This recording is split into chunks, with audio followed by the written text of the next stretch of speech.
ദൈവത്തിൻ്റെ അതിപരിശുദ്ധമായ നാമം മഹത്വപ്പെടുമാറാകട്ടെ. G of good news day Christian ചാനലിലേക്ക് എല്ലാവർക്കും യേശുക്രിസ്തുവിന്റെ നാമത്തിൽ സ്നേഹവന്ദനത്തെ അറിയിക്കട്ടെ. ഈ ചാനൽ നിങ്ങൾ ആദ്യമായിട്ടാണ് കാണുന്നതെങ്കിൽ സബ്സ്ക്രൈബ് ചെയ്യുകയും മറ്റുള്ളവരിലേക്ക് അത് ഷെയർ ചെയ്യുകയും ചെയ്യുക. ഈ തലമുറയിൽ ദൈവത്തിൻ്റെ ഒരു പ്രവചന ശബ്ദമായിട്ട് നിൽക്കുവാൻ തക്കവണ്ണം കർത്താവിൽ ശരണപ്പെടുകയാണ്.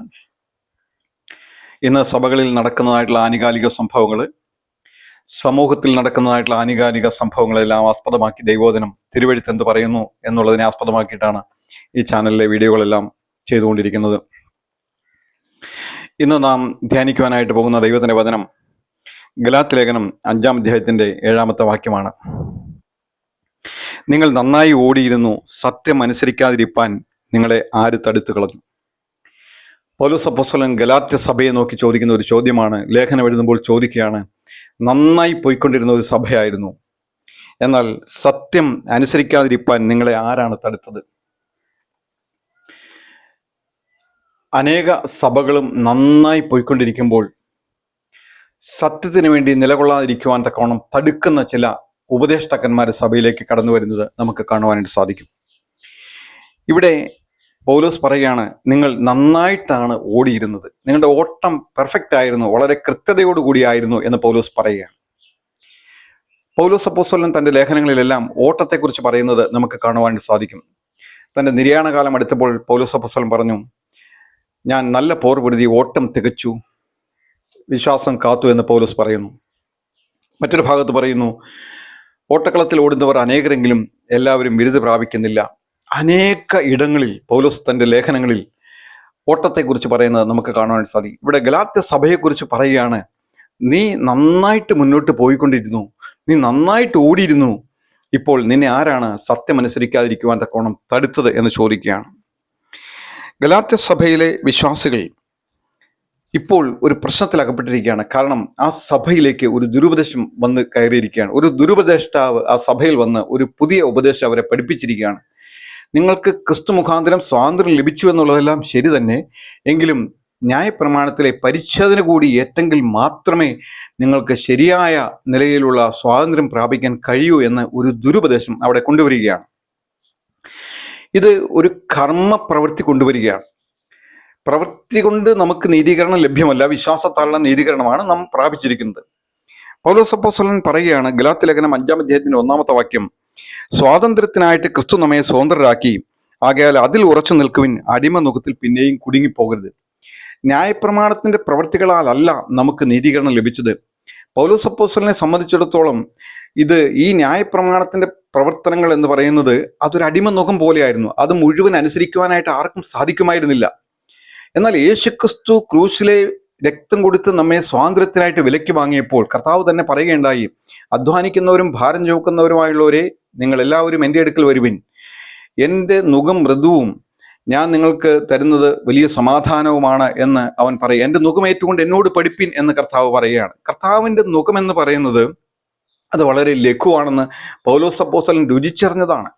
എന്നാൽ ന്യായപ്രമാണത്തിലെ നുകം എന്ന് പറയുന്നത് അതൊരു വലിയ അടിമത്വമാണ്. യേശുക്രിസ്തു നമ്മളെ സ്വതന്ത്രരാക്കിയിരിക്കുകയാണ്. പൗലോസ് അപ്പോസ്തലൻ പറയുകയാണ്, സ്വാതന്ത്ര്യത്തിനായിട്ട് ക്രിസ്തു നമ്മെ സ്വതന്ത്രരാക്കി, നിങ്ങൾ പിന്നെയും അതിൽ ഉറച്ചു നിൽക്കുവിൻ, അടിമ നുഖത്തിൽ പിന്നെയും കുടുങ്ങിപ്പോകരുത്. നിങ്ങൾ ന്യായപ്രമാണത്തിലേക്ക് പോയി അതനുസരിച്ച് രക്ഷപ്പെടാമെന്ന് നിങ്ങൾ വിചാരിക്കരുത്.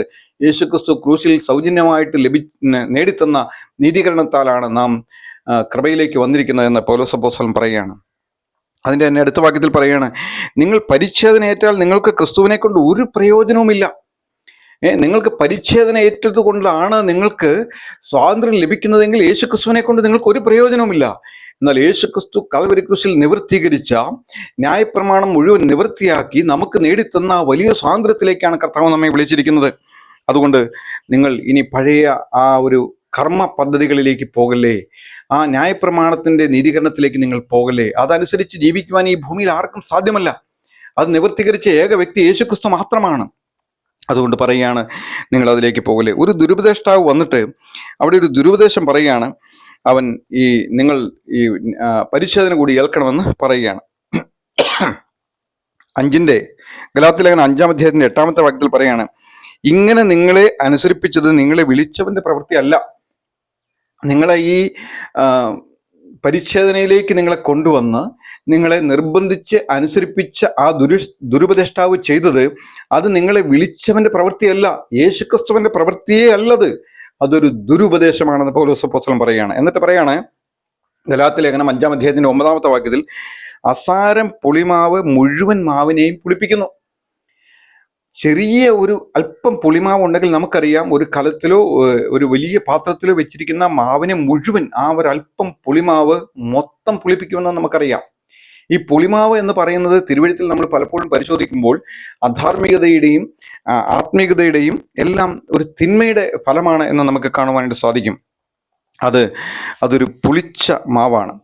അത് അധാർമികതയുടെ അല്ല, അത് ആത്മീകമായും ധാർമ്മികമായും തിന്മയെ കാണിക്കുന്ന ഒന്നാണ് എന്ന് നമുക്ക് കാണുവാനായിട്ട് സാധിക്കും.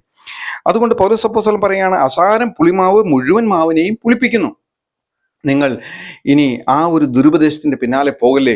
നന്നായി ഓടിക്കൊണ്ടിരുന്ന ഒരു സഭയിലേക്ക് ഒരു ദുരുപദേശം കടന്നു വന്നപ്പോൾ ആ സഭ മോശമായ ഒരു അവസ്ഥയിലേക്ക് പോവുകയാണ്. സഭയുടെ ആ ഒരു വളർച്ച, സഭയുടെ ഒരു മുന്നോട്ടുള്ള ഓട്ടം തടുത്തു നിർത്തപ്പെടുന്നത് നമുക്ക് കാണുവാൻ സാധിക്കും. നമുക്കറിയാം, പുളിമാവിനെ കുറിച്ച് കർത്താവായ യേശുക്രിസ്തു തന്നെ പറഞ്ഞിട്ടുണ്ട്. ഒരിക്കൽ ശിഷ്യന്മാരോട് പറഞ്ഞു, നിങ്ങൾ പരീശന്മാരുടെയും ശാസ്ത്രിമാരുടെയും പുളിച്ച മാവിനെ സൂക്ഷിച്ചു കൊള്ളുവാനായിട്ട് പറഞ്ഞപ്പോൾ ഇവർ വിചാരിച്ചു അപ്പത്തെക്കുറിച്ചാണ് പറയുന്നതെന്ന്. അപ്പോൾ കർത്താവ് സ്പഷ്ടമായിട്ട് മത്തായിയുടെ സുവിശേഷം 16-ാം അധ്യായത്തിന്റെ 12-ാമത്തെ വാക്യത്തിൽ പറയുകയാണ്, അങ്ങനെ അപ്പത്തിന്റെയും പുളിച്ച മാവല്ല പരീശന്മാരുടെയും സദൂക്യരുടെയും ഉപദേശമത്രേ സൂക്ഷിച്ചുകൊള്ളുവിൻ കർത്താവ് എന്ന് അവരോട് പറഞ്ഞത് നമുക്ക് കേൾക്കുവാനായിട്ട് സാധിക്കും. എന്നെ കേൾക്കുന്ന പ്രിയ സഹോദര, ഇന്ന് അനേക സഭകളും നന്നായിട്ട് ഓടിക്കൊണ്ടിരിക്കുമ്പോൾ അവിടെ ചിലപ്പോൾ ഒരു പ്രത്യേക സാഹചര്യം ഉടലെടുക്കും. ഒരുപക്ഷെ അവിടുത്തെ ഒരു ആത്മീക നേതാവ് മരിച്ചുപോയി, അല്ലെങ്കിൽ അവിടെ വിവാഹ സംബന്ധമായ ഒരു കുടുംബ പ്രശ്നമുണ്ടായി. അപ്പോൾ ഇങ്ങനെയുള്ള സാഹചര്യം എങ്ങനെ കൈകാര്യം ചെയ്യണമെന്നറിയാതെ അവിടുത്തെ ആ ചെറിയ സഭയിലെ ആത്മീക നേതൃത്വം ചില ആളുകളെ സമീപിക്കും. അവര് ദൈവവചനത്തിൽ പരിജ്ഞാനമുള്ളവരൊന്നും ആയിക്കൊള്ളണമെന്നില്ല. അവരെങ്ങനെയോ കുറച്ചൊക്കെ സുവിശേഷമൊക്കെ പറഞ്ഞ് വലിയ ആളുകളായി തീർന്നിട്ടുണ്ടാകാം. എന്നാൽ അവരെന്ത് ചെയ്യും? അവരുടെ ബുദ്ധിക്ക് ഒത്തവണ്ണം യേശുക്രിസ്തുവിനെ ഭയപ്പെടാതെ, ദൈവഭയമില്ലാതെ ദൈവവചനത്തെ കോട്ടിമാറ്റി അവരൊരു ഉപദേശം പറഞ്ഞു കൊടുക്കും. ആ ഉപദേശം ആ സഭയെ നശിപ്പിക്കുവാൻ തക്കവണ്ണം കാരണമായി തീരും എന്ന് നമുക്ക് കാണുവാനായിട്ട് സാധിക്കും. നമുക്കറിയാലോ, ഒരു സഭയിൽ ഒരു ആത്മീക നേതാവ് മരിച്ചു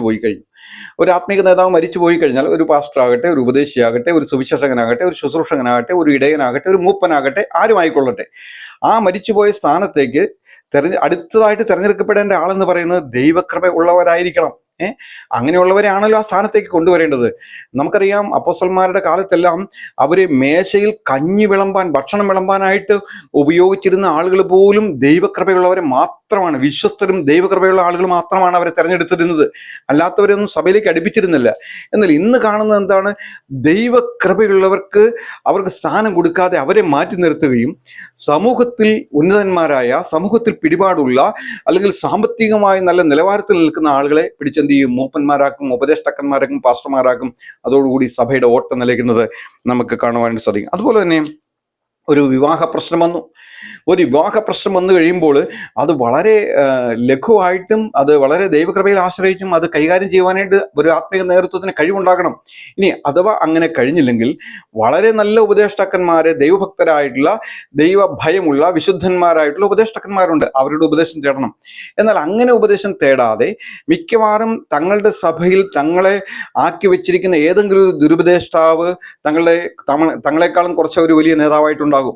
ആ വലിയ നേതാവിനെ പോയി സമീപിച്ചിട്ട് അവരോട് ഉപദേശം തേടും. അപ്പൊ അദ്ദേഹം വന്നിട്ട് ഒരു ഉപദേശം കൊടുക്കും. അത് കുഴപ്പമൊന്നുമില്ല. അതായത് അവര് വിവാഹമൊക്കെ കഴിഞ്ഞുവെങ്കിലും കുറച്ചു നാൾ ഒരുമിച്ച് താമസിച്ചുവെങ്കിലും അവർ തമ്മിൽ ശാരീരിക ബന്ധത്തിൽ ഏർപ്പെട്ടിട്ടില്ലെങ്കിൽ പിരിയാം. എവിടുന്നാണ് ഈ ഉപദേശം കൊണ്ടുവരുന്നതെന്ന് നമുക്കറിയില്ല. അങ്ങനെ ശാരീരിക ബന്ധത്തിൽ ഏർപ്പെട്ടിട്ടില്ലെങ്കിൽ പിരിയാമെന്ന് പറഞ്ഞൊരു ഉപദേശം ഇപ്പോൾ സഭയിലിരിക്കുന്ന മൂപ്പന് കൊടുക്കും. അങ്ങനെ ആ മൂപ്പൻ എന്ത് ചെയ്യും? അത് ആ തീരുമാനപ്രകാരം ഒരു ക്രമീകരണം അവിടെ ഏർപ്പെടുത്തുകയും അങ്ങനെ രണ്ടാമതൊരു വിവാഹത്തിന് വേണ്ടി കാര്യങ്ങളെല്ലാം ഇടപാടുകളെല്ലാം നടത്തിക്കൊണ്ടിരിക്കുകയും ചെയ്യും. അപ്പോൾ എന്ത് ചെയ്യും? സത്യത്തെ അറിയാവുന്ന കുറച്ചു പേരെങ്കിലും ഇതിനെ എതിർക്കുകയും ഇത് ശരിയല്ല എന്ന് പറയുകയും ചെയ്യുമ്പോൾ അവർ സ്വാഭാവികമായിട്ട് സഭ വിട്ടു പോകേണ്ട ഒരു സാഹചര്യത്തിലേക്ക് സഭ എത്തപ്പെടും. അതുകൊണ്ടാണ് പൗലോസ് അപ്പോസ്തലൻ പറയുന്നത്, നിങ്ങൾ നന്നായിട്ട് ഓടിയിരുന്നു, എന്നാൽ സത്യം അനുസരിക്കാതിരിക്കുവാൻ നിങ്ങളെ ആരോ തടുത്തു. ഒരു ദുരുപദേശം കൊണ്ടുവന്ന്, ഒരു പുളിച്ച മാവ് കൊണ്ടുവന്ന് സഭയെ മൊത്തം പുളിപ്പിക്കുവാൻ തക്കവണ്ണം അത് കാരണമായിട്ട് തീർന്നു. മറ്റു സഭകൾക്കും അത് പുളിപ്പുണ്ടാക്കുവാൻ തക്കവണ്ണം ഇടയായിട്ട് തീരുന്നു. അപ്പോൾ അവിടെ സത്യത്തിന് വേണ്ടി നിൽക്കുന്ന ഉപദേഷ്ടാക്കന്മാരുടെ ഉപദേശം തേടാതെ തങ്ങൾക്ക് പ്രിയപ്പെട്ടവരായിട്ട് നിൽക്കുന്ന തങ്ങളുടെ സ്വന്തക്കാരോ ബന്ധുക്കളോ ആയിട്ടുള്ള ഉപദേഷ്ടാക്കന്മാരുടെ ഉപദേശം തേടുന്ന നിമിത്തം സഭ പിളരുകയും 2, 3, 4 കഷ്ണമായിട്ട് ഒരുപക്ഷെ സഭ വിട്ട് ആളുകൾ പോവുകയും ചെയ്യും. അങ്ങനെ പോകുന്ന ആളുകളെ സഭയിൽ ഇപ്പോൾ ഈ ദുരുപദേശം കൊണ്ടുവന്ന ആളിന്റെ അനുയായികളായിട്ട് കുറച്ച് പേരുണ്ടാകുമല്ലോ. അവരെന്ത് ചെയ്യും? ഈ പോയ ആളുകളെ ശപിക്കും. അവർ സഭയെ കലക്കി, സഭയെ അവർ ഭിന്നിപ്പിച്ചു, സഭയെ അവർക്ക് ദോഷം ചെയ്തു, ദൈവം അവരെ വെറുതെ വിടുകയില്ല എന്ന് പറഞ്ഞ് അവരെ ശപിക്കും. എന്നാൽ പൗലോസ് അപ്പോസ്തലൻ പറയുകയാണ്, ഗലാത്യ ലേഖനം 5-ാം അധ്യായത്തിന്റെ 10-ാമത്തെ വാക്യം, സഭയെ പൊളിച്ചവൻ ആരാണെങ്കിലും ശിക്ഷാവിധി ചുമക്കും. അപ്പൊ ഇവർ വിചാരിക്കുന്നത്, ഈ ദുരുപദേഷ്ടാവിന്റെ അനുയായികൾ വിചാരിക്കുന്നത് സഭയെ പൊളിച്ചത് ഈ സഭ വിട്ടുപോയ ആളുകളാണെന്നാ.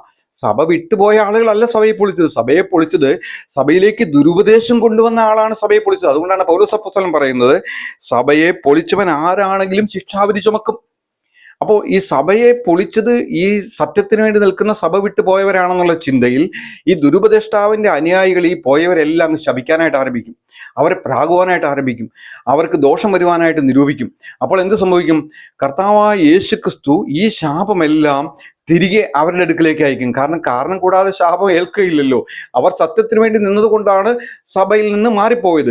സഭയിൽ പ്രശ്നങ്ങൾ ഉണ്ടാക്കാതെ സഭയിൽ നിന്ന് മാറിപ്പോയി. അപ്പോൾ എന്ത് ചെയ്തു? സഭ വിട്ടുപോയവരെല്ലാം അങ്ങ് ശപിക്കും. ഈ ശാപമെല്ലാം തിരിച്ചു വന്ന് രോഗമായിട്ടും ബാധയായിട്ടും ഇവരുടെ കൂടെ കൂടിയിരിക്കുന്നത് നമുക്ക് കാണുവാനായിട്ട് സാധിക്കും. എന്നെ കേൾക്കുന്ന പ്രിയ സഹോദര, പ്രിയ സഹോദരി, ദൈവവചനത്തിന് ഒരു മാറ്റവുമില്ല. സ്വർഗത്തിൽ എന്നേക്കും സ്ഥിരമായിരിക്കുന്ന ദൈവത്തിന്റെ വചനം, അത് സ്വർണം ശുദ്ധീകരിക്കപ്പെട്ടതിനേക്കാളും വളരെ മേന്മേറിയിരിക്കുന്ന ദൈവത്തിന്റെ വചനം, അത് കാലഘട്ടത്തിനനുസരിച്ച് അഴിച്ചു പഠിപ്പിക്കുവാനൊന്നും ആർക്കും ദൈവം അധികാരം കൊടുത്തിട്ടില്ല. അങ്ങനെ ഒരു ദുരുപദേശം സഭയിലേക്ക് വരുമ്പോൾ ആ സഭയിലുള്ള ആത്മീക നേതാക്കന്മാർക്ക് ദൈവവചനത്തെക്കുറിച്ച് അറിവ് കുറവാണെങ്കിൽ സത്യമറിയാവുന്ന വിശുദ്ധന്മാരായിട്ടുള്ള ദൈവഭയമുള്ള നല്ല ആത്മികരായിട്ടുള്ള ഉപദേഷ്ടാക്കന്മാരുടെ ഉപദേശം തേടണം.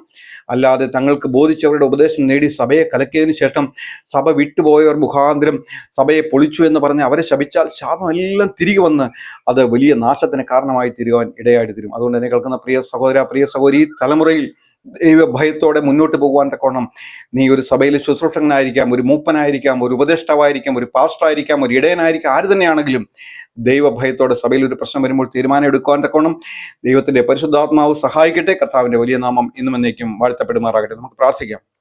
അടിയങ്ങളുടെ സ്വർഗീയ നല്ല പിതാവായ ദൈവമേ, ഈ അനുഗ്രഹീതമായ നല്ല ദിവസമായിട്ട് അടിയങ്ങൾ അങ്ങേ സ്തുതിക്കുന്ന കർത്താവ്, ഞങ്ങൾക്ക് തന്ന നല്ല വചനത്തിനായിട്ട് സ്തോത്രം. കർത്താവ്, ഞങ്ങളുടെ വചനത്തിൽ ഒരു മാറ്റവുമില്ല. സമൂഹത്തിൽ എത്ര ഉന്നതനായ വ്യക്തി വന്നത് പൊളിച്ചെഴുതുവാൻ ശ്രമിച്ചാലും, അത് മാറ്റി പഠിപ്പിക്കാൻ ശ്രമിച്ചാലും, കർത്താവെ, നീ നിന്റെ ശിക്ഷാവിധി അയക്കുന്ന ദൈവമാണ്. കർത്താവെ, സഭയെ കലക്കുന്നവൻ ആരാണെങ്കിലും ശിക്ഷാവിധി അയക്കുമെന്ന് പറഞ്ഞിട്ടുണ്ട്. കർത്താവെ, അതുകൊണ്ട് സഭയെ ശുശ്രൂഷിക്കുന്ന നേതാക്കന്മാർ വളരെ ഭയത്തോടും വളരെ വിശുദ്ധിയോടും വളരെ താഴ്മയോടും ദൈവസന്നിധിയിൽ കർത്താവെ കരച്ചിലോടുകൂടി ഇരിക്കുവാൻ തക്കോണം കൃപ കൊടുക്കണമെന്ന് പ്രാർത്ഥിക്കുന്നു. അങ്ങയുടെ സഭയെ അങ്ങ് സൂക്ഷിക്കണമേ കർത്താവെ. ഈ നാളുകളിൽ അവിടെ നിന്ന് അങ്ങനെ ചെയ്യാൻ പോകുന്നതിനായിട്ട് സ്തുതിക്കുന്നു. ആഴമേറിയൊരു മാനസാന്തരത്തേക്ക് സഭയിലെ നേതാക്കന്മാരെ നടത്തണമേ കർത്താവെ. ദൈവകൃപ അവരുടെ മേൽ കൊടുക്കണമെന്ന് പ്രാർത്ഥിക്കുന്നു കർത്താവെ. അവിടെ ഞങ്ങളുടെ പ്രാർത്ഥന കേട്ടതിനായിട്ട് സ്തോത്രം. വിശേഷ കർത്താവെ, ഈ ചാനൽ സബ്സ്ക്രൈബ് ചെയ്തിരിക്കുന്ന ഓരോ മക്കൾക്കായിട്ടും പ്രാർത്ഥിക്കുന്നു കർത്താവെ. ഈ വചനം ഇതൊരു ചെറിയ ശുശ്രൂഷയാണെങ്കിലും ഇത് കേൾക്കണമെന്നുള്ള ആഗ്രഹത്തോടു കൂടി അവർ സബ്സ്ക്രൈബ് ചെയ്തിരിക്കുന്നു. അതിനാൽ കർത്താവായ യേശു ക്രിസ്തുവിന്റെ നാമത്തിൽ അവരെ അനുഗ്രഹിക്കുന്നു കർത്താവ്. അവരുടെ എല്ലാ ആവശ്യങ്ങളുടെ മേലും കൂടെ ഇരുന്ന് വഴി നടത്തണമെന്ന് പ്രാർത്ഥിക്കുന്നു. അവിടെ ഞങ്ങളുടെ പ്രാർത്ഥന കേട്ടതിനായിട്ട് സ്തോത്രം. മഹത്വം എടുത്താട്ടെ. യേശു ക്രിസ്തുവിന്റെ അതിപരിശുദ്ധമായ നാമത്തിൽ തന്നെ. ആമേൻ, ആമേൻ.